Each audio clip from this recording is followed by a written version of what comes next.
আসসালামু আলাইকুম। আজকে রান্না করব মুরগির পা ও কলিজা। সবাই দেখতে থাকুন।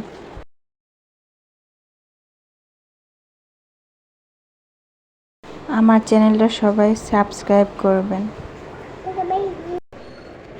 আমার ছেলে মাংস খাইতে অনেক পছন্দ করে। ও ছুটোছুটি করতেছে।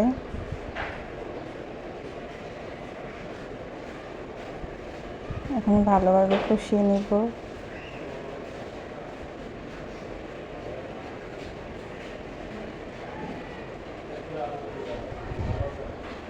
এরপর ঢেকে দিলাম। এরপর পানি দিলাম।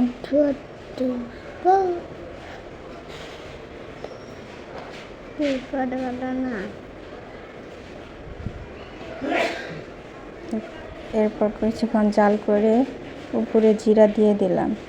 এই তো হয়ে গেল আমাদের মুরগির পা ও কলিজার রেসিপি।